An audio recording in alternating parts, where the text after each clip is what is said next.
we're going to jump right into this video. This video you will learn all about writing training objectives for any training that you have coming up.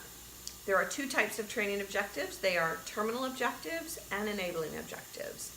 Terminal objectives are those big outcomes that you're hoping to give to your learners or your participants take away from any training. I call them learners, I call them participants, students, whatever you want to call them. You want overarching outcomes that you want your learners to take away. Enabling objectives support the terminal objectives. Before you begin any training, it is important to know what those big overarching outcomes that you want your learners to have. So they're big, they're broad, they're high level. So developing training objectives are key to any training. If you skip this component, your training will sort of be like, trying to build a plane after it's already in the air. So you got to start with those training objectives. An example of a terminal objectives. At the end of this training, participants will be able to demonstrate how to access all information in the new HR system. So I have notes here. I don't want to forget to tell you some things. So you'll occasionally see me looking down, so I apologize. Another example would be, at the end of this training, participants will be able to explain the new policy regarding performance management. Or another one might be, at the end of this training, participants will be able to summarize effective performance feedback for staff. So those are just three big objectives.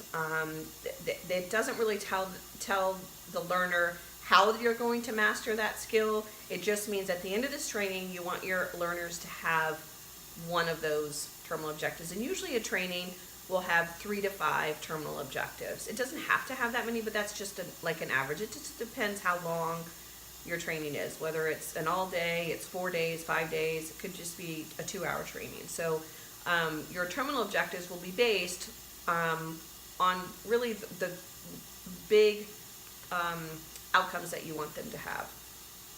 An enabling objective is one that would support that terminal objective. So an example, some enabling objectives that would support the terminal objectives that I just stated would be, at the end of this training, learners would be able to list all of the modules in the new HR system. So in this particular training, learners are trying to learn a new HR system and how to navigate through that HR system. So at the end of this training, we've got to teach them what are all the modules in that particular system. Another enabling objective to support that same big theme is, at the end of this training, learners will be able to paraphrase the HR questions asked by personnel. So you have some HR professionals, learners are going to be calling and asking information about their HR information. And so your participants are going to be those people answering those questions. So at the end of the training, you want them to be able to sort of paraphrase the questions they're being asked.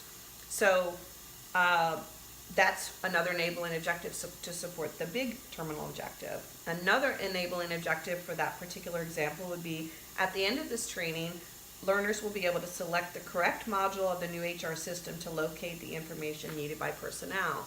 So you can kind of see how those other objectives, the enabling objectives, are drilling down a little bit about actually what your learners are going to take away from this training. And so those objectives drive the content. They drive the length of the training. Those objectives drive the activities that you're going to do throughout the training. And so you can see how writing the big objectives, those terminal objectives first, and then writing enabling objectives to support those terminal objectives are key to any successful training. You need those things established first.